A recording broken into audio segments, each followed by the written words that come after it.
नमस्कार, आदाब, सत श्री अकाल और खुश आमदीद। Very very good evening to all of you people. This is Kumar Amit और आप लोग देख रहे हैं आपका अपना चैनल बीकॉम कॉर्नर। आज का वीडियो बहुत ज्यादा स्पेशल और इंपॉर्टेंट होने वाला है तमाम बीकॉम प्रोग्राम और ऑनर्स के सेमेस्टर 2 के स्टूडेंट्स के लिए। उम्मीद करता हूं आप सभी इस वीडियो लेक्चर के दरमियान मेरे साथ आखिरी तक बने रहेंगे।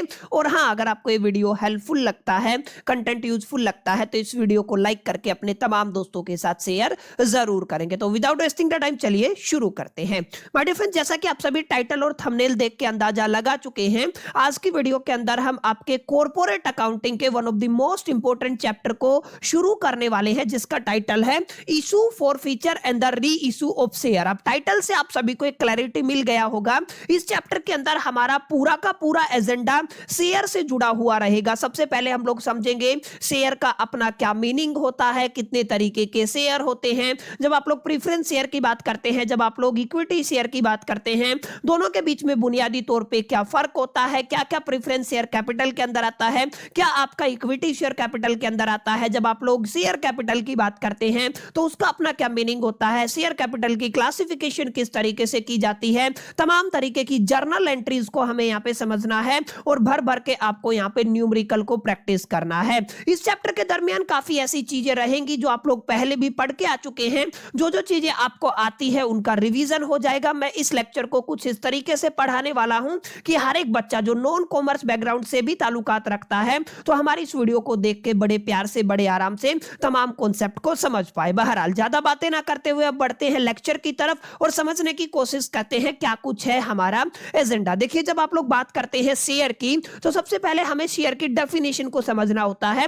पर हमें डेफिनेशन को डिकोड करने से पहले कुछ बुनियादी तौर पे दो तीन ऐसी चीजें हैं जिनकी मालूमात, जिनकी जानकारी हमें किसी भी कीमत पे होनी चाहिए। जैसे आप सभी ने पहले सेमेस्टर के दरमियान एक सब्जेक्ट पढ़ा होगा, that is the business organisation and management. उस सब्जेक्ट के अंदर आपको पढ़ाया गया था हिंदुस्तान के अंदर अलग अलग बिजनेस टाइप होते हैं, या आप लोग कह सकते हैं बिजनेस ओनरशिप टाइप होते हैं। यानी कि जब भी आप लोग बिजनेस ओनरशिप की बात करते हैं ना, तो हमारे पास मल्टीपल कैटेगरीज बनती है। जैसे सबसे आसान और सबसे इजी कौन सा रहता है, सोल प्रोप्राइटरशिप रहता है। ये एक इस तरीके का बिजनेस ओनरशिप होता है जहां पर हर एक चीज के लिए केवल और केवल एक पर्सन, एक मालिक जिम्मेदार होता है। अगर इंप्लॉय की बात करें तो वो मालिक खुद होता है। अगर आप लोग मालिक की बात करते हैं तो मालिक खुद होता है। अगर आप लोग मैनेजर की बात करते हैं तो वो भी मालिक होता है। यानी आप लोग कह सकते हैं वन पर्सन आर्मी ये रहने वाला है। यहां पर सोल प्रोप्राइटरशिप के अंदर आपको कोई रजिस्ट्रेशन कराने की जरूरत नहीं है, कोई इनकॉर्पोरेशन कराने की जरूरत नहीं है, और यहां पे लायबिलिटी भी ओनर के ऊपर ही रहती है। कोई डॉक्यूमेंटेशन, ऑडिटिंग, किसी चीज का कोई लफड़ा नहीं रहता है। तो पहले तरीके का जो आपने प्रीवियस जो आपके सेमेस्टर है उनके दरमियान सोल प्रोप्राइटरशिप को पढ़ा, लेकिन यहाँ पे काफी चीजों की लिमिटेशन है। जैसे कैपिटल की लिमिटेशन हो गई, जैसे स्किल्स की लिमिटेशन हो गई, जैसे टैलेंट की लिमिटेशन हो गई। तो इन सब चीजों को देखते हुए हम लोगों ने एक दूसरे तरीके के ओनरशिप को पढ़ा, that is the partnership. Partnership के बारे में आप लोगों ने अपनी क्लास 12th के दरमियान काफी डिटेल में चर्चा की थी। पार्टनरशिप अपने आप में एक इस तरीके का एग्रीमेंट होता है जहां पर दो या दो से ज्यादा लोग इकट्ठा होते हैं, वो और किसी ना किसी पर्टिकुलर वेंचर, किसी ना किसी बिजनेस को शुरुआत करते हैं उस बिजनेस की, और वहां पर होने वाले प्रॉफिट एंड लॉस के लिए वो जिम्मेदार होते हैं। कुछ इस तरीके की डेफिनेशन आप सभी ने सोल प्रोप्राइटर आपका पार्टनरशिप के अंदर पढ़ी होगी। और यहां पर जो आपका रिटर्न एग्रीमेंट होता है उसको आप लोग पार्टनरशिप डीड के नाम से जानते हो। कुछ इस तरीके की मालूमात आपने हासिल की होगी। इसके अलावा अगर आप लोग तीसरे नंबर पे बात करते हैं तो आप सभी ने पढ़ा होगा कंपनी होता है, और कंपनी अपने आप में एक तो लिमिटेड कंपनी होती है, एक प्राइवेट लिमिटेड कंपनी होती है। शॉर्ट में आप लोग क्या कह सकते हैं, एक पब्लिक कंपनी होती है, एक प्राइवेट कंपनी होती है। आप सभी ने बड़े डिटेल में जाकर के पढ़ा था। पब्लिक कंपनी के अपने कुछ एक फीचर्स होते हैं, कुछ कैरेक्टरिस्टिक फीचर्स होते हैं, ऐसे ही प्राइवेट कंपनी की अपनी कुछ लिमिटेशंस होती है। यहां पर जब आप लोग शेयर की बात करते हैं तो शेयर ना तो सोल प्रोप्राइटर से जुड़ा हुआ है, ना ही पार्टनरशिप से जुड़ा हुआ है। शेयर ना ही आपका हिंदू अनडिवाइडेड फैमिली बिजनेस से जुड़ा हुआ है, इसके अलावा ना ही आपका ये एलएलपी से जुड़ा हुआ है, ना ही आपका वन पर्सन कंपनी से जुड़ा हुआ है। जब भी आप लोग शेयर की बात करते हैं, शेयर का ताल्लुकात रहने वाला है आपकी कंपनी से। जब भी आप लोग कंपनी की बात करेंगे ना तो शेयर का एजेंडा कंपनी के अंदर रहेगा। अब जैसा कि मैंने आपको बताया सर कंपनी आपकी दो तरीके की होती है। अब जब आप लोग कंपनी बनाते हैं ना, तो कंपनी बनाते टाइम हमारे पास ऑप्शन होता है, हमारी कंपनी लिमिटेड रहेगी कि आपकी प्राइवेट रहेगी, यानी कि हमारी कंपनी पब्लिक रहेगी या प्राइवेट कंपनी रहेगी। आप सभी जानते हैं प्राइवेट कंपनी के अंदर बहुत बुनियादी तौर पे फर्क ये होता है, प्राइवेट कंपनी के अंदर जितने भी शेयर होल्डर हैं और उनके बाद जो शेयर्स होते हैं वो ट्रांसफर नहीं किए जा सकते हैं, और पब्लिक कंपनी के अंदर ये शेयर इजीली ट्रांसफरेबल होते हैं और यहां पे अनलिमिटेड लोग शेयर खरीद सकते हैं पब्लिक कंपनी के अंदर। बल्कि जबकि अगर आप लोग प्राइवेट कंपनी की बात करते हैं तो वहां पे ऐसा नहीं होता, ये बेसिक बातें हैं। लेकिन आप सभी ने पढ़ा सर जब भी आप लोग कंपनी की बात करेंगे, चाहे आप लोग लिमिटेड कंपनी बनाने की सोचे, चाहे आप लोग प्राइवेट लिमिटेड कंपनी बनाने की सोचे, कोई फर्क नहीं है। जब भी आप लोग कंपनी बनाने की सोचते हैं तो सबसे पहले हमें देखना होता है किसका दरवाजा खटखटाना होता है, हमें दरवाजा खटखटाना होता है आपके आरओसी का। अब सर ये आरओसी क्या है? आरओसी होता है आपका रजिस्ट्रार ऑफ कंपनी। ये स्टेट टू स्टेट वेरी कर सकता है, union territory to union territory vary कर सकता है, इस बात का आपको अपने ख्याल में रखना है। जो आपका रजिस्ट्रार ऑफ कंपनी है, रजिस्ट्रार ऑफ कंपनी आपको सारी टर्म्स एंड कंडीशन बता देते हैं। आजकल तो खैर सब चीजें ऑनलाइन हो गई है, जितनी भी आपकी टर्म्स एंड कंडीशन है, जो भी आपकी रिक्वायरमेंट है, वो सारी आप लोग यहाँ पे ऑनलाइन भी पढ़ सकते हैं या डायरेक्टली ऑफिस विजिट करके भी आप लोग सारी चीजों की मालूमात हासिल कर सकते हैं। लेकिन बुनियादी तौर पे आप सभी ने क्या पढ़ा, जब भी कंपनी का रजिस्ट्रेशन करवाना होता है, अब यहां पे ध्यान रखिएगा, हमें क्या करवाना होगा, कंपनी का रजिस्ट्रेशन कराना होगा। और कंपनी के रजिस्ट्रेशन को आप लोगों ने क्या बोला था, अगर आपको याद हो तो माय डियर फ्रेंड्स, इस कंप्लीट प्रोसेस को हम लोगों ने बोला था इनकॉर्पोरेशन। यानी कि जब भी आप लोग रजिस्ट्रेशन ऑफ कंपनी की बात करेंगे तो हम लोग क्या कहेंगे, हम कंपनी का क्या कराना चाहते हैं, इनकॉर्पोरेशन कराना चाहते हैं। और किसके अंडर ये कंपनी गवर्न होती है, अंडर द कंपनीज एक्ट। ये आपको थोड़ा सा याद रखना, ठीक है, मैं सीधा लिख रहा हूं, आप लोगों का ध्यान रखना है। ये आपका क्या होता है, जो आपकी कंपनीज एक्ट है वो गवर्न करती है जितनी भी प्राइवेट कंपनी है और जितनी भी पब्लिक कंपनी है। यानी कि जब आप लोग किसी भी कंपनी को बनाने की सोचते हैं, एक विचार आपके दिमाग में आता है, एक प्रॉब्लम आपके दिमाग में आती है, उसका सॉल्यूशन आप लोग निकालते हैं और उसको एक कंपनी की शक्ल में बदलना चाहते हैं, तो हमारी हेल्प कौन करता है, रजिस्ट्रार ऑफ कंपनी। और रजिस्ट्रार ऑफ कंपनी सबसे पहले हमें कहता है सर आपको दो मेजर, यानी कि वैसे तो हमारे पास आपको डॉक्यूमेंट रेडी करने हैं, काफी सारे डॉक्यूमेंट होते हैं, लेकिन मैं शेयर से रिलेटेड सारी बातें करने वाला हूं, तो आप लोग उसी हिसाब से इस चीज को एडजस्ट कर लीजिएगा। डॉक्यूमेंट चाहिए और आप सभी को पता है हमारे पास जब जब आप लोग डॉक्यूमेंट की बात करते हैं तो पहला जो सबसे ज्यादा इंपॉर्टेंट डॉक्यूमेंट होता है उसको आप लोग एमओए बोलते हो, और जो दूसरा इंपॉर्टेंट डॉक्यूमेंट होता है उसको क्या बोलते हो, एओए। एमओए का मतलब होता है मेमोरेंडम ऑफ एसोसिएशन और एओए का मतलब होता है आर्टिकल ऑफ एसोसिएशन। अब ध्यान रखिएगा, जब भी आप लोग मेमोरेंडम ऑफ एसोसिएशन की बात करेंगे, जब भी आप लोग आर्टिकल ऑफ एसोसिएशन की बात करेंगे, तो ये दोनों डॉक्यूमेंट किसी भी कंपनी के इनकॉर्पोरेशन के लिए सबसे जरूरी डॉक्यूमेंट माने जाते हैं। अब एमओई की अगर आप लोग बात करते हैं तो यहां पर भी आपकी कंपनी से जुड़ी हुई सारी जानकारी वहां पे लिखी जाती है, और जो आपका आर्टिकल ऑफ एसोसिएशन है वहां पर भी तमाम तरीके की जानकारी आपको यहां पे मेंशन करना होता है। लेकिन आप समझेंगे कैसे कि सर एमओए और एओए के बीच में डिफरेंस क्या होता है। जैसे अगर आप लोग बात करते हैं, अगर आप हिंदुस्तान की बात करते हैं, लेट अस से मैंने किसकी बात की है, आप लोग ले सकते हैं सर हम लोग हिंदुस्तान की बात करते हैं। अब हिंदुस्तान का मतलब क्या है, इंडिया, भारत। अब हिंदुस्तान के अंदर जो सुप्रीम होता है ना, हिंदुस्तान गवर्न होता है बाय द कॉन्स्टिट्यूशन। आप लोग क्या कहेंगे कि सर आपका किससे गवर्न होता है, कॉन्स्टिट्यूशन से इंडिया चलता है। हिंदुस्तान के अंदर अगर सर्वोपरि कोई चीज है तो कॉन्स्टिट्यूशन है। कॉन्स्टिट्यूशन का मतलब हिंदुस्तान का संविधान। अब हिंदुस्तान के अंदर अगर आप लोग देखेंगे ना तो अलग अलग गांव है, जैसे अलग अलग विलेजेस है, मैं इसको विलेज नंबर 1 कह देता हूं या मैं कह देता हूं सिटी है। आप लोग सिटी का एग्जांपल ले लीजिए, यहाँ पे सिटी नंबर 1 है, यहाँ पे सिटी नंबर 2 है, ऐसे ही आप लोग क्या कह सकते हैं, अलग अलग सिटी है, ये आपकी सिटी 3 है, ठीक है। और यहाँ पर भी आपके एक सिटी के अंदर मल्टीपल हाउस है, हाउस 1 हो गया, हाउस 2 हो गया, हाउस 3 हो गया, ऐसे ही चलता रहता है। अगर आप लोग मेमोरेंडम ऑफ एसोसिएशन और आर्टिकल ऑफ एसोसिएशन को समझना चाहते हैं तो बहुत बुनियादी तौर पे आपको ये समझना है, हिंदुस्तान के हर एक सिटी के ऊपर और हर एक घर के ऊपर एक चीज लागू होगी, दैट इज द कॉन्स्टिट्यूशन। अब कॉन्स्टिट्यूशन हर एक घर के ऊपर लागू होगा, हर एक सिटी के ऊपर लागू होगा, वहां के लॉ एंड ऑर्डर के ऊपर काम करेगा।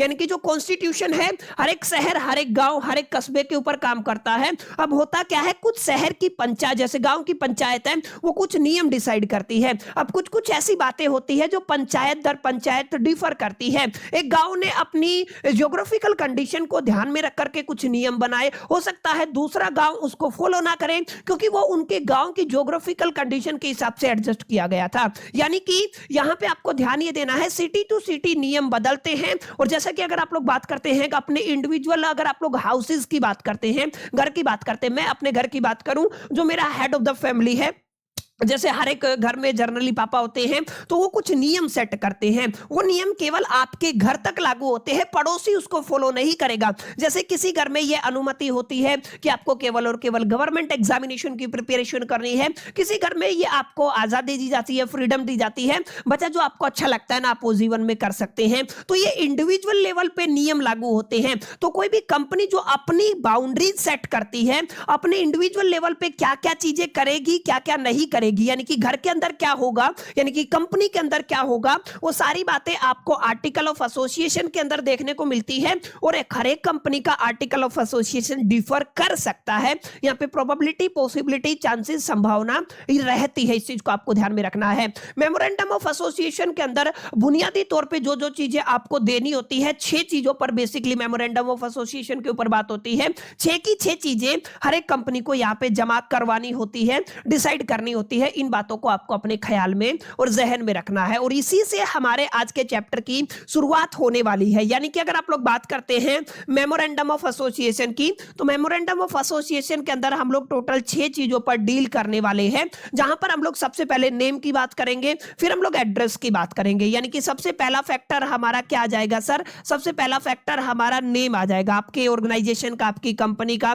ठीक है ना। नेम के बाद आप लोग किसकी बात करने वाले हैं, आप लोग एड्रेस की बात करने वाले हैं। एड्रेस के बाद तीसरे नंबर पे आप लोग कंपनी, ऑर्गेनाइजेशन जो भी आप लोग बनाना चाहते हैं उसके ऑब्जेक्ट की बात करते हैं, लायबिलिटी की बात करते हैं, नंबर ऑफ मेंबर्स की बात करते हैं। यानी कि चौथे नंबर पे आप लोग किसकी बात करते हैं, आप लोग लायबिलिटी की बात करते हैं, ठीक है ना। आप लोग पांचवें नंबर पे किसकी बात करते हैं, मेंबर्स की बात करते हैं, ठीक है। ये आपको थोड़ा सा ध्यान में रखना। छठे नंबर पे हम लोग शेयर कैपिटल की बात करते हैं, ठीक है। ये आपको थोड़ा सा ध्यान में रखना है। छठे नंबर पे आप लोग किसकी बात करते हैं, शेयर कैपिटल की बात करते हैं। और शेयर कैपिटल को ही हम लोग नॉमिनल कैपिटल के नाम से भी जानते हैं, रजिस्टर्ड कैपिटल के नाम से भी जानते हैं, और अथोराइज्ड कैपिटल के नाम से भी जानते हैं। ये काफी अहम बात रहने वाली है, ठीक है। तो यहां पे आपको ज्यादा रॉकेट साइंस देखने को नहीं मिलेगी। तो ये जो आपका मेमोरेंडम ऑफ एसोसिएशन है ना, मेमोरेंडम ऑफ एसोसिएशन के अंदर ही आपका शेयर कैपिटल का जिक्र होता है। एक कंपनी मैक्सिमम कितना कैपिटल शेयर इश्यू करके इकट्ठा कर सकती है, इसको बोलते हैं आप लोग शेयर कैपिटल। और ये रजिस्ट्रेशन के टाइम पे, इनकॉर्पोरेशन के टाइम पे हर एक कंपनी को बताना पड़ता है, रजिस्ट्रार ऑफ कंपनी को, ठीक है। ये आपको थोड़ा सा ध्यान में रखना है। ये सारी बातें कहां पे रहेंगी, मेमोरेंडम ऑफ एसोसिएशन के अंदर रहने वाली है। क्लियर, उम्मीद करता हूं इतनी बातें आपको समझ में आई होंगी। ध्यान क्या रखना है, नोट ये कर लीजिएगा। उम्मीद करता हूं ये वाला फैक्टर आपको समझ में आ गया होगा। एक बेसिक एग्जांपल से मैंने आपको समझाया है। जैसे अगर आप लोग बात करते हैं सर किसकी, आपने बताया सर, आपने कहा शेयर कैपिटल का जिक्र किया है। शेयर कैपिटल को किस और नाम से जाना जाता है, नॉमिनल कैपिटल के नाम से भी जाना जाता है। ये आपको अपने ख्याल में रखना है। इसको आप लोग बेसिकली रजिस्टर कैपिटल के नाम से भी जानते हो, इसको भी आपको अपने ख्याल में रखना है। या कई की बार इसको my dear friends authorised capital के नाम से भी जाना जाता है। ये आपको थोड़ा सा ध्यान में रखना है। तो ये आपका कुछ बेसिक बुनियादी तौर पे डिस्कशन हो गया है, जहां से हम लोगों ने फर्स्ट टाइम इस शब्द को सुना, that is the share. Clear है, ये क्या हो गया, शेयर हो गया, ठीक है। अब नाम से आपको पता नहीं चल रहा है, ये कैपिटल है। किसी भी कंपनी को शुरू करने के लिए कैपिटल की जरूरत होती है, पैसे की जरूरत होती है, फिनांस की जरूरत होती है, जिसको आप लोग फाइनेंस के नाम से भी जानते हैं, ठीक है। तो यहां पे आपको ध्यान क्या रखना है, आपको ध्यान ये रखना है कि सर यहां पर है ना, कैपिटल का अपना एक मीनिंग होता है। कैपिटल का मतलब कुछ ऐसे रिसोर्सेज, कुछ ऐसा कैश, कुछ ऐसा मनी, कुछ ऐसे एसेट्स जो हमें चाहिए किसी भी कंपनी को शुरू करने के लिए, किसी भी बिजनेस को चलाने के लिए। वो क्या कहलाते हैं, वो आपके कैपिटल कहलाते हैं। और यहीं से जब आप लोग, एक कंपनी के पास अथॉरिटी होती है, जब एक कंपनी खुद को रजिस्टर कराने के बाद अपनी जो ग्रोथ के लिए या उसकी रनिंग के लिए, डे टू डे एक्टिविटी को मैनेज करने के लिए जब उसको पैसे की जरूरत होती है ना, तो पब्लिक कंपनी के पास ये ऑप्शन होता है कि वो पैसा रेज कर सकती है अपने शेयर इशू करके, ठीक है। तो यहां पे आपको बुनियादी तौर पे कुछ बातें अभी मैं काफी अहम बताने वाला हूं, जिनको आपको अपने ख्याल में और अपने जहन में रखना। मैं यहां पे इसको थोड़ा सा सही तरीके से मेंशन कर देता हूं ताकि आपको दिख जाए। ये देखिए, ठीक है ना, आई होप कितना विजिबल होगा। यहां तक कहानी समझ में आई। शेयर कैपिटल को मल्टीपल नेम से जाना जाता है, इस बात को भी आपको अपने ख्याल में और अपने जहन में रखना, ठीक है। अब ये जो ओनरशिप है, यानी कि देखिए जैसे अगर आप लोग किसी भी कंपनी की बात करेंगे ना, तो कंपनी के अंदर कैपिटल जो पर्सन देता है ना, उनको शेयर होल्डर्स बोलते हैं, यानी कि जिन्होंने कैपिटल प्रोवाइड किया है। अब ये जो कैपिटल है, कितना आप लोग अपनी लाइफ टाइम के दरमियान, यानी कि आपकी ऑर्गेनाइजेशन की लाइफ टाइम के दरमियान, जैसे मेरी अथोराइज कैपिटल की जो लिमिट है 50 करोड़ होता है, मैं जीवन भर 50 करोड़ लीगली क्या कर सकता हूं, शेयर इशू करके उठा सकता हूं। तो जिन भी लोगों ने यहां पे शेयर्स को खरीदा वो कौन होंगे, आपके शेयर होल्डर होंगे। अगर आप लोग बात करते हैं सर शेयर का क्या मीनिंग होता है, एग्जाम के अंदर आपको थोड़ा डिटेल में लिख के आना। आप ध्यान दीजिएगा, अभी तक आपके पेपर के अंदर छोटे छोटे सवाल आते थे, यहां पर 18 नंबर तक का सवाल आता है, तो आपको कॉन्सेप्ट की गहराई पता होनी चाहिए। यानी कि अगर आप लोग बात करते हैं सबसे पहले शेयर की, सर शेयर का मीनिंग समझा दीजिए, तो सबसे पहले नोट करना है हमें सर शेयर का मीनिंग क्या होता है। सर शेयर अपने आप में जब आप लोग डिफाइन करते हैं ना, तो आपको कुछ बुनियादी बातों का ख्याल रखना पड़ेगा। शेयर अपने आप में जो ओनरशिप होता है, ओनरशिप यानी जो मालिकाना हक होता है, मालिकाना हक का सबसे स्मॉलेस्ट यूनिट होता है, ये आपको थोड़ा ध्यान में रखना है। शेयर अपने आप में क्या होता है, smallest unit of the ownership of a company. Clear है, किसी भी कंपनी की ओनरशिप का जब से सबसे जो छोटा हिस्सा होता है ओनरशिप का, वो क्या कहलाता है, वो आपका स्पेसिफिकली शेयर कहलाता है। इस बात को आप सभी ने मल्टीपल टाइम पढ़ा हुआ है। जैसे एक एग्जांपल ले सकते हैं, एक कंपनी को करीब करीब 20 लाख रुपए की जरूरत है, तो माय डियर फ्रेंड्स ये क्या करेगी, ये 20 लाख रुपया शेयर कैपिटल इशू करके उठा लेगी। जैसे इसने क्या कर दिया, इस 20 लाख के लिए शेयर कैपिटल उठाना, ठीक है, इसको कितने की जरूरत है, 20 लाख की जरूरत है। और इसने क्या किया, इसने शेयर इशू किए हैं, एक शेयर का प्राइस इसने कितना रखा हुआ है, 10,000 या 1,000 रुपया रखा हुआ है, तो मल्टीप्लाई कितने से कर देंगे, तो कितनी यूनिट बन जाएंगी। अगर आप लोग 20 लाख को मल्टीप्लाई डिवाइड करते हैं किससे, 1000 से, तो कितना बनता है आपका, 2000 बनता है। देखो नोट करके, 1 2 3 4 5 6, 6 जीरो थे, 3 जीरो यहाँ पे, 3 जीरो यहाँ पे, यानी कि ये आपका प्राइस है। ये इसको आप लोग बोलते हो फेस वैल्यू। क्या बोलते हो, आपके शेयर का क्या बोलते हो आप लोग, फेस वैल्यू बोलते हो। और यहाँ पे ये जो यूनिट्स बनी है ना, ये यूनिट्स है कि यहाँ पे आप लोगों ने ओनरशिप को स्मॉल यूनिट्स के अंदर ब्रेक डाउन कर दिया है। ये यूनिट्स क्या कहलाते हैं, शेयर कहलाते हैं। पहले ये जो कार्रवाई होती थी, ये पूरा प्रोसेस होता है कागजी होता था, आपको कागज के पेपर के ऊपर शेयर्स होते थे। आजकल ये सब चीजें डिजिटल हो गई हैं, तो इस चीज से आप लोग वाकिफ भी होंगे। शेयर मार्केट हर एक बच्चे की पहुंच में है, हर एक स्टूडेंट इसके बारे में जानता है, अच्छी मालूमात अच्छी जानकारी हर एक स्टूडेंट को यहाँ पे है। तो जब भी आप लोग शेयर की बात करेंगे, तो शेयर रिप्रेजेंट करता है smallest unit of the ownership in an share capital. किसकी बात हो रही है, शेयर कैपिटल के अंदर किसी भी कंपनी के अंदर जो शेयर कैपिटल लगा, उस शेयर कैपिटल का जो सबसे स्मॉलेस्ट ओनरशिप यूनिट होता है, वो क्या कहलाता है, वो आपका शेयर कहलाता है। इस बात को आपके जहन में और अपने ख्याल में रखना है। इसके अलावा अगर आप लोग बात करते हैं कंपनीज एक्ट 2013 की, तो जो कंपनीज एक्ट कहता है वो क्या कहता है, a share in the share capital of a company, यानी कि शेयर क्या होता है, कंपनी की शेयर कैपिटल के टर्म में इसको डिफाइन किया जाता है। इट इज सिग्निफाइड, ये किसको सिग्निफाइड करता है, प्रपोर्शनेट इंटरेस्ट को। याद रखिएगा, कंपनीज एक्ट क्या कहता है, शेयर अपने आप में क्या होता है, किसको सिग्निफाई करता है, प्रपोर्शनेट इंटरेस्ट को सिग्निफाई करता है। किसके, proportionate interest of the share holder. ये भी आपको थोड़ा ध्यान में रखना है। सबसे आसान मेरे हिसाब से डेफिनेशन यही है कि शेयर अपने आप में, शेयर को जब आप लोग डिफाइन करते हो, तो आप लोग कह सकते हो शेयर रिप्रेजेंट्स करता है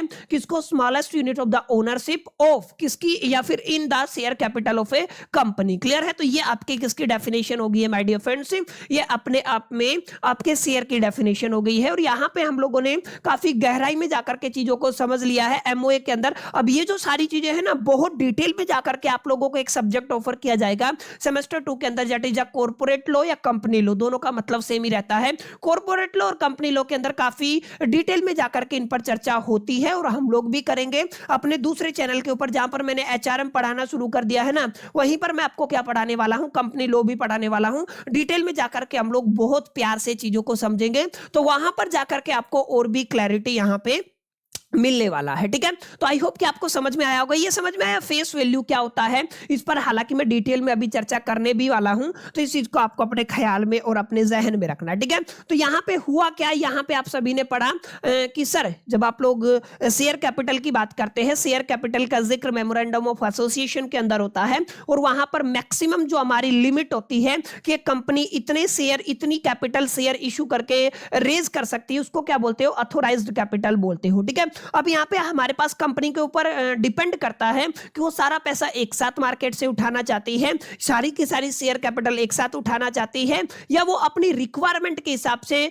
पैसा उठाना चाहती है। इसके ऊपर भी हम लोग यहाँ पे डिटेल में जिक्र करने वाले हैं। अब एक छोटा सा डिस्कशन कर लेते हैं। सर शेयर के कितने टाइप होते हैं? जब भी आप लोग शेयर खरीदते हैं, यानी कि जो स्मॉलेस्ट यूनिट ऑफ ओनरशिप होती है, उसको हम लोग दो कैटेगरी में कैटेगराइज कर देते हैं। पहली कैटेगरी आती है इक्विटी शेयर कैपिटल के नाम से, दूसरी आती है प्रीफरेंस शेयर कैपिटल के नाम से। अगर आप लोग कहें एक्चुअल जो ओनरशिप है वो इक्विटी शेयर के अंदर होती है, अगर आप लोग प्रीफरेंस शेयर की बात करते हैं तो वहां पे केवल और केवल हमारा प्रीफरेंस रहता है। प्रीफरेंस हमारा डिविडेंड में रहेगा, प्रीफरेंस हमारा कंपनी जब वाइंडिंग अप होगी तो हमारी जो कैपिटल लगी हुई है उसका रीपेमेंट पे रहेगा। यानी कि यहाँ पे इक्विटी शेयर की बात करें और अगर आप लोग प्रीफरेंस शेयर की बात करें, तो जब भी आप लोग शेयर की बात करेंगे तो दो तरीके के शेयर होंगे, मैंने बता दिया। एक तो आपका इक्विटी शेयर होगा, एक आपका प्रीफरेंस शेयर होगा, ये आपको थोड़ा सा ध्यान में रखना। ठीक है, यानी कि प्रीफरेंस शेयर के अंदर, preference share is not the actual ownership. अगर आप लोग एक्चुअल ओनरशिप की बात करते हैं तो एक्चुअल ओनरशिप किसके अंदर होती है, ये आपको थोड़ा सा याद रखना है। यानी कि अगर आप लोग एक्चुअल ओनरशिप की बात करते हैं किसी भी कंपनी के अंदर, तो आपके पास क्या होने चाहिए, इक्विटी शेयर होने चाहिए। अब इक्विटी शेयर को आप लोग थोड़ा समझिएगा। इक्विटी शेयर जिन भी लोगों के पास होती है, या जो इक्विटी शेयर कैपिटल है, उसकी जो रीपेमेंट होती है कंपनी के वाइंडिंग अप के टाइम पे, वो सबसे लास्ट में होती है। सबसे पहले प्रीफरेंस वाले की होती है। चाहे आप लोग डिविडेंड की बात कर लीजिए, ठीक है ना, आप लोग किसकी बात करें सर, डिविडेंड की। ठीक है ना, तो अगर आप लोग डिविडेंड की बात करते हैं तो जो डिविडेंड है वो भी सबसे पहले किसको मिलता है, प्रीफरेंस शेयर वालों को मिलता है। और जब कंपनी वाइंडिंग अप होती है तो उस टाइम पे जो सबसे पहले जो आपकी कैपिटल है वो किनकी पे की जाती है, प्रीफरेंस शेयर कैपिटल वालों की पे की जाती है। ये आपको थोड़ा ध्यान में रखना है। बाकी अगर आप लोग वोटिंग राइट्स के लिए जा रहे हैं कि आपको कंपनी के अंदर वोटिंग राइट्स मिल जाए, तो वो आपके इक्विटी शेयर वालों के पास होते हैं, यानी कि जो भी इक्विटी शेयर होल्डर्स हैं उनके पास वोटिंग राइट होता है। प्रेफरेंस शेयर वालों के पास जो आपका वोटिंग राइट नहीं होता है, इस बात को आपको ख्याल में रखना है। यानी आप लोग ये कह सकते हैं इक्विटी शेयर रिप्रेजेंट्स करती है residual ownership interest in the company.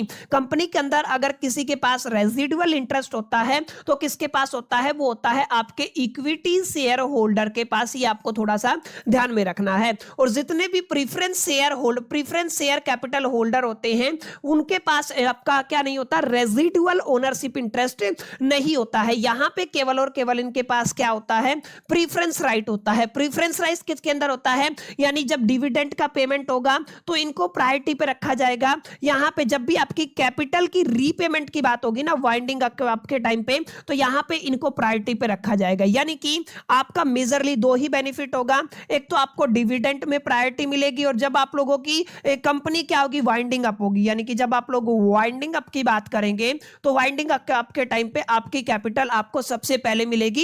बाकी जो बच जाएगा वो किसके पास चला जाता है, वो इक्विटी शेयर वालों के पास चला जाता है, इक्विटी शेयर होल्डर के पास चला जाता है। ये आपको थोड़ा ख्याल में रखना है। अगर आप लोग इक्विटी शेयर होल्डर हैं तो आप लोग रखिएगा यहाँ पे कोई आपको फिक्स रेट ऑफ डिविडेंड नहीं मिलेगा, क्योंकि यहाँ पे प्रेफरेंस है, देना ही पड़ेगा चाहे कुछ भी हो। तो यहाँ पे आपको श्योरिटी मिल जाती है, सेफ्टी सिक्योरिटी मिल जाती है कि इतना इंटरेस्ट आपको मिलेगा प्रेफरेंस शेयर कैपिटल के हिसाब से, और आपकी कैपिटल भी सेफ, अगर कंपनी वाइंडिंग अप होती है तो उस टाइम पे आपका कैपिटल भी आपको मिल जाता है। लेकिन यहां पे याद रखेगा इक्विटी शेयर होल्डर हैं उनको कोई फिक्स रेट ऑफ डिविडेंड नहीं मिलता है। कभी कंपनी को बेनिफिट हुआ ही नहीं तो इनके डिविडेंड नहीं मिलेगा। कभी कंपनी को 1000 करोड़ का बेनिफिट हो गया तो इनको तो प्रेफरेंस शेयर वालों को तो अपने हिसाब का, अपने हिस्से का जो फिक्स रेट है उसका डिविडेंड मिलेगा, लेकिन इक्विटी शेयर वालों को वो पैसा पूरा डिस्ट्रीब्यूट होता है। यानी कि यहां पे रिस्क भी ज्यादा होता है लेकिन रिटर्न भी ज्यादा होता है। और ये तो एक फेमस इकोनॉमिक्स का थ्योरम भी होता है, आप सभी ने पढ़ा होगा, ठीक है ना। तो यहाँ पे इक्विटी शेयर के अंदर कोई फिक्स रेट ऑफ डिविडेंड नहीं होता है, यहाँ पे आपके पास वोटिंग राइट होता है, यहाँ पे वोटिंग राइट नहीं होता है, ये आपको थोड़ा सा याद रखना। अगर आप लोग वोटिंग राइट की बात करते हैं तो आपको किसकी तरफ जाना पड़ेगा, आपको इक्विटी शेयर की तरफ जाना पड़ेगा, यहाँ पे वोटिंग राइट नहीं होते हैं। यहाँ पे देखिएगा entitle to the surplus profit after the preference share holder, preference share holder की पेमेंट के बाद ही इनको सरप्लस एंटाइटल होता है। यहाँ पे बहुत ज्यादा रिस्क होती है, लेकिन यहाँ पे हायर रिटर्न की प्रोबेबिलिटी पॉसिबिलिटी भी होती है, ये बात मैंने आपको यहाँ पे बता दी है, ठीक है। तो यहाँ पे कई बार पूछ लिया जाता है भाई प्रीफरेंस शेयर क्या होता है, प्रीफरेंस शेयर कैपिटल क्या होता है और इक्विटी शेयर कैपिटल क्या होता है। अब जो कैपिटल प्रीफरेंस शेयर से आएगी उसको हम लोग कहेंगे प्रीफरेंस शेयर कैपिटल, और जो आपकी इक्विटी शेयर से कैपिटल इकट्ठा होगी उसको कहेंगे इक्विटी शेयर कैपिटल, और जो लोग इक्विटी शेयर खरीदते हैं उनको इक्विटी शेयर होल्डर बोला जाता है, जो प्रीफरेंस शेयर खरीदते हैं उनको प्रीफरेंस शेयर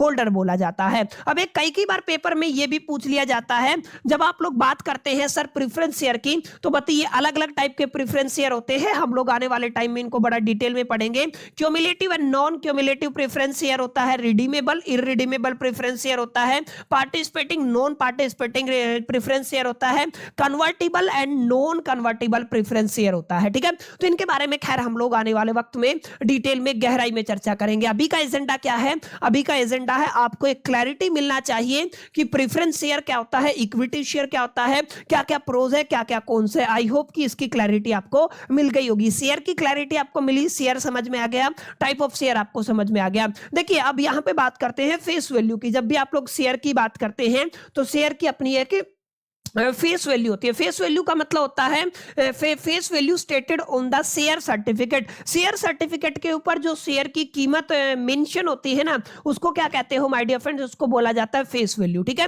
ये आपको थोड़ा सा ध्यान में, अपने ख्याल में और अपने जहन में रखना है, ताकि आप लोग एक बहुत प्रॉपर तरीके से चीजों की क्लैरिटी कर पाए। अब ध्यान से समझिएगा, अगर आप लोग किसी भी कंपनी की बात करते हैं, लेट अस से मैं किसी भी एक कंपनी का एग्जांपल ले रहा हूं, ठीक है।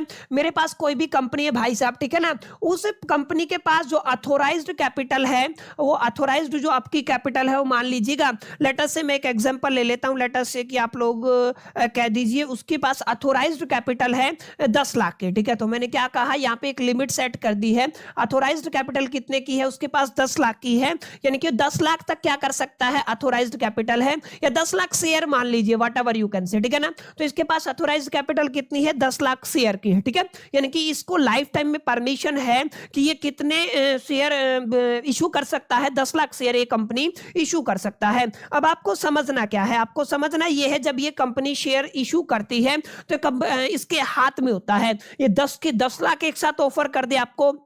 दूसरा ऑप्शन क्या होता है कि यहाँ पे ये कुछ रख ले, यानी कि जितने की इसको जरूरत है उतने आपको ऑफर कर दे, बाकी यहाँ पे इसके पास पड़े रहेंगे। यानी आप लोग क्या कह सकते हैं, आप लोग ये कह सकते हैं कोई भी कंपनी है, जब भी आप लोग किसी भी कंपनी की बात करते हैं तो यहाँ पे ये कंपनी ऑफर करती है, क्या करती है, ऑफर करती है या इशू करती है, ठीक है। तो यहाँ पे ध्यान रखिएगा, मेरे को जरूरत होती है तो उसको मैं ऑफर बोलता हूँ, या मैं इसको क्या बोल सकता हूँ, मैं इसको इश्यूड कैपिटल बोल सकता हूँ, ठीक है। ये आपको थोड़ा सा ध्यान में रखना है। यहाँ से जो कैपिटल आएगी वो क्या आएगी, इश्यूड कैपिटल आएगी। अब लेट अस से कि मैंने क्या कहा, मेरे को 1000 शेयर्स की यहाँ पे जरूरत रहेगी, ठीक है। मैंने किसकी बात कही है, 1000 शेयर्स की बात कही है, और इस शेयर की वैल्यू जो रहेगी वो ₹10 रहेगी। ये आपको ख्याल में रखना, कितनी रहेगी, ₹10 रहेगी। तो ये जो 10 रुपए है ना, इस शेयर की जो प्राइस आपको दिखी, ये 10 रुपए माय डियर फ्रेंड्स, ये 10 रुपए क्या है सर, ये 10 रुपए है इस शेयर की फेस वैल्यू। इस शेयर की क्या है, ये आपकी फेस वैल्यू, ये आपको याद रखना, क्लियर। तो आप लोग क्या कहेंगे, इस शेयर की फेस वैल्यू कितनी है, 10 रुपए है, या इसको नॉमिनल वैल्यू के नाम से भी जाना जाता है, इसको आपको अपने ख्याल में रखना, ठीक है। तो इसको किस नाम से जाना जाता है, नॉमिनल वैल्यू के नाम से भी जाना जाता है। तो शेयर की जो फेस वैल्यू है, फेस वैल्यू का मतलब जो आपका शेयर सर्टिफिकेट होता है, याद रखिएगा, अभी मैं आगे इसकी डेफिनेशन भी देने वाला हूं। जो आपका शेयर सर्टिफिकेट होता है ना, उस शेयर सर्टिफिकेट के ऊपर जो वैल्यू मेंशन होती है ना शेयर की, वो क्या कहलाती है, वो उसकी फेस वैल्यू कहलाती है, ठीक है। तो इस कंपनी ने अपनी जरूरत के हिसाब से पब्लिक को ऑफर किया है, कितने शेयर ऑफर किए हैं, 1000 शेयर ऑफर किए, समझ में आया। तो यहाँ पे कितने शेयर ऑफर किए हैं, 1000 शेयर ऑफर हो गए हैं। अब यहाँ पे 3 संभावनाएं, 3 प्रोबेबिलिटी, 3 चांसेस बनते हैं। पहला तो क्या है कि पब्लिक 1000 शेयर को खरीद ले, क्या कर ले, खरीद ले, यानी कि वो क्या कर ले, परचेज कर ले 1000 शेयर को, तो अगर सारे के सारे शेयर पब्लिक खरीद लेती है तो हम लोग इसको क्या कहेंगे, इसको कहेंगे हम लोग फुल्ली सब्सक्राइब्ड, ठीक है ना। तो आप लोग क्या कहेंगे, फुल्ली सब्सक्राइब्ड, ठीक है। ये आपको थोड़ा याद रखना है, ये शेयर कैसे हो गए हैं, ये फुल्ली सब्सक्राइब्ड हो गए हैं। दूसरी प्रोबेबिलिटी ये है कि यहाँ पे 1000 में से केवल 800 शेयर पब्लिक ने खरीदा या 900 शेयर पब्लिक ने खरीदा, ठीक है। तो यहाँ पे अगर आप लोग 800 शेयर या 900 शेयर की बात करते हैं तो ये जितनी लिमिट रखी गई थी ना उससे कम रह गया, इसलिए हम लोग इसको किस कैटेगरी में रखेंगे, इसको हम लोग रखेंगे अंडर सब्सक्राइब्ड के अंदर रखेंगे, ठीक है। ये आपको थोड़ा सा याद रखना, ठीक है। तो यहां पे ये किस कैटेगरी में आ गया, अंडर सब्सक्राइब्ड के अंदर आ गया, यानी जितनी आपने वैल्यू रखी थी, जितने शेयर आपने पब्लिक को ऑफर किए थे उससे कम आपका क्या, उससे कम आपका ये वैल्यू रह गया है। एक चीज और आपको यहां पे याद रखनी है, यहां पे कंपनी लॉ क्या कहता है, कंपनी लॉ ये कहता है कि अगर आपका शेयर 90% से कम अंडर सब्सक्राइब्ड रहता है तो आपकी कंपनी को यहां पे एक तरीके से एग्जिस्टेंस में नहीं लाया जा सकता है। तो यहां पे 90% मिनिमम है, ये लिमिट आपको याद रखना है, कितनी परसेंट है आपकी, 90% की लिमिट यहां पे रहने वाली है। तीसरा क्या होता है, 1000 सब्सक्राइबर की, 1000 शेयर्स की बात हुई थी, 2000 शेयर्स की डिमांड आ गई तो ये ओवर हो गया है, दैट्स व्हाई इसको किस कैटेगरी में रखा जाएगा, इसको ओवर सब्सक्राइब्ड की कैटेगरी में रखा जाएगा। एक बार मैं इसको थोड़ा सा एडजस्ट करके ना ऊपर लिख देता हूं ताकि आप लोग नोट्स लिखे ना तो आप लोग इसको प्लीज नोट कर लीजिएगा। यहाँ पे ये कैटेगरी, यहाँ पे तीसरी कैटेगरी मैंने क्या बताई है, उसको क्या कहते हो आप लोग, ओवर सब्सक्राइब्ड, ठीक है ना। तो आप लोगों को ये याद रखना है, ये क्या कैटेगरी बन गई, ओवर सब्सक्राइब्ड की कैटेगरी बन गई। तो बड़ा आसान है माय डियर फ्रेंड्स, जब भी आप लोग अंडर सब्सक्राइब्ड की बात करते हैं, ओवर सब्सक्राइब्ड की बात करते हैं और फुल्ली सब्सक्राइब्ड की बात करते हैं, तो ये कॉन्सेप्ट आपके जहन में, अपने दिमाग में रखना है। ये सारी चीजें, हो सकता है आप में से काफी ऐसे बच्चे हो कि सर ये सब तो पढ़ा हुआ, देखिए मेरा काम क्या है, हर एक इंडिविजुअल बच्चे को समझाना, यहाँ पे मेरा टारगेट है, तो मैं सारी चीजें डिटेल में पढ़ाऊंगा। हो सकता है 1-2 लेक्चर हमारे ज्यादा लग जाए, लेकिन सारी चीजें सभी बच्चों को समझ में आए, ये मेरी फर्स्ट प्रेफरेंस रहने वाली है। क्लियर? तो आई होप कि ये समझ में आया। तो यहां पे फुल्ली सब्सक्राइब्ड, अंडर सब्सक्राइब्ड और over subscribed along with offer या इश्यूड कैपिटल का क्या मतलब होता है, इसको आप लोग अपने जहन में, अपने दिमाग में और अपने ख्याल में जरूर जरूर और जरूर रख लीजिएगा, ठीक है। अब यहाँ पे फेस वैल्यू पे मैं आऊंगा, जैसे 10 रुपया की फेस वैल्यू है, उससे पहले कुछ बातें मैं आप सभी के साथ इंपोर्टेंट करता हूं। देखिए जब भी आप लोग यहाँ पे, ये सारी चीजें तो हो गई, ओवर सब्सक्राइब समझ में आ गया, अंडर सब्सक्राइब समझ में आ गया और फुल्ली सब्सक्राइब समझ में आ गया। सर जब आप शेयर को इशू करते हो किसके ऊपर, इंस्टॉलमेंट के ऊपर, यानी कि आप लोग क्या कह रहे हो, आप लोग कह रहे हो हम लोगों ने क्या किया है, इशू ऑफ शेयर क्या किया है आपने, इशू ऑफ शेयर किया है और इन इंस्टॉलमेंट, किसकी बात हो रही है, आपके इंस्टॉलमेंट की बात हो रही है। जब भी आप लोग शेयर को इशू करते हो, किसके अंदर इशू करते हो, इंस्टॉलमेंट के अंदर इशू करते हो, तो उस केस में क्या कुछ चीजें रहेंगी, इस पर हम लोग थोड़ा चर्चा कर लेते हैं। लेट अस से कि आपके जो शेयर की प्राइस वैल्यू है या फेस वैल्यू है, मैंने अभी अभी बताया आप इसको फेस वैल्यू के नाम से भी जानते हो, सॉरी आप लोग क्या कहते हो इसको आप लोग फेस वैल्यू के नाम से भी जानते हो और नॉमिनल वैल्यू के नाम से भी जानते हो। तो मेरे प्राइस का जो फेस वैल्यू है शेयर का वो कितना है, 10 रुपए है। तो यहाँ पे अगर मैं इसको एक तरीके से इंस्टॉलमेंट में, इंस्टॉलमेंट का मतलब टुकड़ों में अगर मैं इशू करता हूं तो मेरे पास काफी पॉसिबिलिटी, प्रोबेबिलिटी और चांसेस रहने वाली है। सबसे पहले लेट अस से कि मैंने 5 रुपया पब्लिक से मांग लिया या 4 रुपया मैंने मांग लिया, ठीक है। तो यहां पे मैंने क्या किया, सबसे पहले 4 रुपया पब्लिक को बोला, ठीक है। सबसे पहले मैंने कहा, सबसे पहले 4 लेके आओ, फिर मैंने कहा 1 लेके आओ, फिर मैंने कहा आप लोग 2 लेके आओ, 4 और 1 5 और 2 7, फिर मैंने कहा आपका कितना लेके आओ, आप लोग मान लीजिए 3 लेके आओ। तो इस तरीके से मैंने इंस्टॉलमेंट में, रुपीज है, क्या है आपके रुपीज है, आपको थोड़ा याद रखना है, 1 रुपया 2 रुपया 3 रुपया। जब भी आप लोग इंस्टॉलमेंट पे शेयर को इश्यू करते हो तो आपको ध्यान रखना है, यहां पे इनको एक स्पेसिफिक प्रोनाउंसिएशन, कुछ अल्फाबेट दिए गए, कुछ शब्द दिए गए, कुछ वर्ड दिए गए हैं। जैसे जो सबसे पहले आप लोगों ने मंगवाया ना, उसको आप लोग किस नाम से जानोगे, शेयर एप्लीकेशन के नाम से जानोगे। शेयर एप्लीकेशन का क्या मतलब है, जब भी आप लोग शेयर्स को इंस्टॉलमेंट पे इश्यू करते हैं तो उस टाइम पे जो सबसे पहले आप लोग पैसा मंगवाते हैं ना, वो क्या होता है, शेयर एप्लीकेशन होता है। इस बात को आपको अपने ख्याल में और अपने जहन में रखना है। सेकंड अगर आप लोग बात करते हैं, शेयर अलॉटमेंट आ जाएगा। सेकंड अगर आप लोग क्या कहेंगे, आप लोग कहेंगे सर ये क्या आ गया आपका, शेयर अलॉटमेंट आ गया, ठीक है। ये आपको थोड़ा ध्यान में रखना है। इसके अलावा अगर आप लोग तीसरी बार, यानी कि शेयर अलॉटमेंट के बाद आप लोग कहेंगे first call, second call, third call, और अगर आपकी लास्ट कॉल है तो उसको हम लोग बोल देंगे फाइनल कॉल। जैसे यहाँ पे हमारा ये क्या है, ये आपका फर्स्ट है तो आप लोग क्या कहोगे, इसको फर्स्ट कॉल कह दोगे, ठीक है ना। और ये हमारा आखिरी है तो मैं इसको सेकंड कॉल भी कह सकता हूं, ये आपको थोड़ा याद रखना है। और मैं इसको फाइनल कॉल भी कह सकता हूं, ये भी आपको याद रखना, ठीक है। तो इस तरीके से जब भी आप लोग शेयर को क्या करते हो, इशू करते हो, किसके ऊपर सर, इंस्टॉलमेंट के ऊपर इशू किया जाता है, ठीक है। आप शेयर को किस पे इशू करते हो, इंस्टॉलमेंट के ऊपर क्या करते हो, इशू करते हो, ठीक है। शेयर को कहां पे इशू करते हो, इंस्टॉलमेंट के ऊपर इशू करते हो। तो शेयर एप्लीकेशन होता है, शेयर अलॉटमेंट होता है, फर्स्ट कॉल होता है, सेकंड कॉल, थर्ड कॉल, और ऐसे करके आप लोग क्या कह सकते हो सर, आपका फाइनल कॉल भी रहता है, ठीक है। ये आपको थोड़ा सा याद रखना है, अपने जहन में रखना, ठीक है। अब इसके अलावा अगर आप लोग ध्यान से देखेंगे ना तो कुछ इंपोर्टेंट टर्म्स हैं जो आपको यहां पे पढ़नी है, यानी कि इसके अलावा अगर आप लोग कहें तो मैं क्या कह रहा हूं, कुछ इंपोर्टेंट टर्म है जो आपको अपने जहन में रखनी है, यहां पे लिख देते हैं इंपोर्टेंट टर्म्स। जब भी आप लोग शेयर इश्यू करते हैं तो हमारे पास कुछ क्या होती है सर, इंपॉर्टेंट टर्म्स एग्जिस्ट करती हैं, जिनको हमें यहाँ पे, जिनकी जानकारी हमें होनी चाहिए। अब ये क्या है इंपॉर्टेंट टर्म्स, यहाँ पे थोड़ा सा ध्यान दीजिएगा, काफी अहम है, तो आप लोग इन चीजों को नोट करते जाइएगा। सबसे पहले कोई भी कंपनी, यानी कि किसी भी कंपनी की बात कर रहा हूं, तो कितनी आपका इनमें से एग्जैक्टली कितना पैसा मंगवाती है, तो उसको बोलते हैं आप लोग कोल्ड अप। क्या बोलते हो, कोल्ड अप। क्या बोलते हो, कोल्ड अप। तो सबसे पहले जो आपको समझना है वो क्या समझना है, आपको समझना है कोल्ड अप, और एक अमाउंट रहेगा आपका जिसको आप लोग क्या बोलते हो, अनकोल्ड बोलते हो। अभी मैं इसको डिटेल में समझाऊंगा, ये कोल्ड क्या होता है, कोल्ड अप क्या होता है और अनकोल्ड क्या होता है, ये आपको समझना है। जब आपका जो शेयर होल्डर है वो पे कर देता है उसको कहते हो आप लोग पेड अप, ये भी आपको थोड़ा याद रखना है।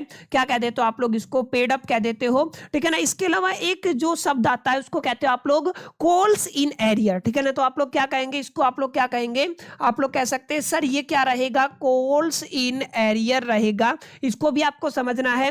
इसके अलावा आपको समझना है कॉल इन एडवांस, ठीक है ना। तो आप लोग क्या कहेंगे, कॉल इन एडवांस, ठीक है। ये आपको थोड़ा समझना है, ये एक इंपॉर्टेंट टर्म रहेगा, कॉल इन एडवांस रहेगा, ये आपको थोड़ा समझना है, ठीक है। तो ये कुछ इंपॉर्टेंट टर्म। अच्छा, यहां पे आपको क्या समझना, देखो कोई भी कंपनी है, उस कंपनी ने यहाँ पे क्या किया, एप्लीकेशन शेयर हो गया, अलॉटमेंट शेयर हो गया, first call, second call, third call हो गया, ये सारे के सारे पैसे मंगवा लिए। तो यहाँ पे टोटल कितना हो गया, 3 2 5 और 5 10 हो गया। तो यहाँ पे कोल्ड अप अमाउंट कितना हो गया है, 10 हो गया, यानी कि कंपनी ने जितना पैसा मांगा है, ठीक है ना, कंपनी ने कितना पैसा मांगा है, ठीक है। और जितना पैसा नहीं मांगा है कंपनी की तरफ से वो क्या होगा, अनकोल्ड होगा। और अगर आप लोग बात करते हैं पेड अप, तो इसको कौन पे करेगा, इसको शेयर होल्डर पे करेगा, ठीक है। आप लोग क्या कहेंगे, शेयर होल्डर पे करेगा। लेकिन कई बार क्या होता है, कुछ ऐसे हालात, कुछ ऐसी सिचुएशन बन जाती है, जितना पैसा मांगा है ना उतना पैसा शेयर होल्डर पे नहीं करता है, तो उसको कहते हैं कॉल इन एरियर। और कई बार ऐसा होता है कि जो पैसा मांगा है ना उससे ज्यादा शेयर होल्डर पे कर देता है, तो उसको कहते हो आप लोग कॉल इन एडवांस, ठीक है। छोटी छोटी बातें हैं जिनको आपको अपने ख्याल में रखना है। यहाँ पे 2 बातें आप लोग प्लीज नोट कर लीजिएगा, जब भी आप लोग कॉल्ड इन एरियर की बात करेंगे और इंटरेस्ट गिवन नहीं होगा, किसकी बात हो रही है, आपके इंटरेस्ट की बात हो रही है, ठीक है ना। ब्याज अगर आपका गिवन नहीं है, तो अगर आपका क्या गिवन नहीं है, ब्याज गिवन नहीं है, तो यहां पे हम लोग इंटरेस्ट की बात करते हैं, 10% लगाएंगे। क्या लगाएंगे, 10% लगाएंगे। और 10% ये कहां पे दिया गया, अगर आप लोग लो की बात करते हैं तो लो के अंदर टेबल एफ में सारी चीजें गिवन होती है, ठीक है। तो आप लोग याद रखिएगा ये सारी चीजें कहां पे मेंशन होती हैं, ये टेबल एफ के अंदर मेंशन होती है। और अगर आप लोग कॉल इन एडवांस की बात करते हैं, गिवन है तो ठीक है, नहीं तो यहां पे जो आपका इंटरेस्ट लगेगा वो 12% का लगेगा। इस बात को अपने ख्याल में और अपने जहन में रखना, ठीक है। अब ये होता क्या है, ये मैं अभी आपको बहुत डिटेल में जाकर के समझाने वाला हूं, एक एक चीजों को कनेक्ट करूंगा ताकि आप लोग सहूलियत से चीजों को समझ पाए। लेकिन अभी के लिए आप लोग इन तमाम चीजों को नोट कीजिए ताकि आपको एक क्लैरिटी मिल सके। बाकी नोट करने की जरूरत नहीं है, सेशन का पीडीएफ मैं अपने टेलीग्राम चैनल के ऊपर शेयर करवा दूंगा, जिसका लिंक आपको डिस्क्रिप्शन में मिल जाएगा, ज्वाइन कर लीजिए। वहां से आप लोग इजीली इन तमाम जो पीडीएफ्स है उनको एक्सेस कर पाएंगे और इजीली अपने नोट्स बना पाएंगे, ठीक है। तो यहाँ पे आपको क्लैरिटी मिला होगा, शेयर कैपिटल की कहानी समझ में आ गई होगी, और यहाँ पे इक्विटी शेयर और प्रेफरेंस शेयर आपको समझ में आ गया होगा। और ये सारी बातें, शेयर एप्लीकेशन क्या होता है, शेयर अलॉटमेंट क्या होता है, फर्स्ट कॉल क्या होता है, सेकंड कॉल क्या होता है, सारी बातें आपको क्या होगी, समझ में आ गई होंगी, ठीक है। अब यहाँ पे मैंने बताया जैसे कोल्ड अप हो गया, अनकोल्ड हो गया, और आपका दूसरा क्या होगा, पेड अप हो गया, ठीक है। और उसके बाद कॉल इन एरियर और कॉल इन एडवांस हो गया। इसके ऊपर भी हम लोग चर्चा करेंगे, लेकिन इससे पहले मैं आपको थोड़ा समझा देता हूं जो मैंने अभी आपको समझाया है। सर यहाँ पे आपकी एक फेस वैल्यू होती है, एक आपका इश्यू प्राइस होता है और एक आपका मार्केट प्राइस होता है। समझ में आया क्या क्या बताया मैंने, एक फेस वैल्यू है, एक इशू प्राइस है और एक क्या है आपका मार्केट प्राइस है। जो वैल्यू आपके प्राइस की सॉरी आपके शेयर की जो प्राइस आपके सर्टिफिकेट के ऊपर शेयर सर्टिफिकेट के ऊपर लिखा होता है उसको कहते हैं हम लोग फेस वैल्यू। क्या कहते हैं? फेस वैल्यू, जिसको आप लोग किस नाम से जानते हो? नॉमिनल वैल्यू के नाम से जानते हो। यानी कि आप लोग क्या कहोगे? The value stated on the share certificate. जो वैल्यू शेयर सर्टिफिकेट के ऊपर मेंशन होता है वो क्या कहलाता है? वो उसका फेस वैल्यू कहलाता है। ये आपको थोड़ा अपने जहन में रखना है। अगर आप लोग बात करते हैं इशू प्राइस की, यानी कि एक ऐसा price at which shares are issued by the company, यानी कि शेयर जिस प्राइस के ऊपर कंपनी ने इशू किए, समझ में आया? यहां पे शेयर जिस प्राइस के ऊपर कंपनी ने इशू किए हैं वो क्या कहलाता है? वो इशू शेयर प्राइस कहलाता है। और अगर आप लोग मार्केट प्राइस की बात करते हैं, जिस प्राइस के ऊपर शेयर होल्डर्स ने शेयर्स को खरीदा है वो मार्केट प्राइस कहलाता है। तो आप लोग क्या कह सकते हैं? Price at which shares are traded, यानी कि जिस शेयर्स क्या किए गए हैं? ट्रेड किए गए हैं स्टॉक मार्केट के अंदर। समझ में आया? ये आपको थोड़ा सा ध्यान में और अपने ख्याल में रखना है। तीनों का अपना मीनिंग क्या होता है? फेस वैल्यू यानी नॉमिनल वैल्यू का क्या मतलब होता है? इशू प्राइस का क्या मतलब होता है? और मार्केट प्राइस का क्या मतलब होता है? ठीक है।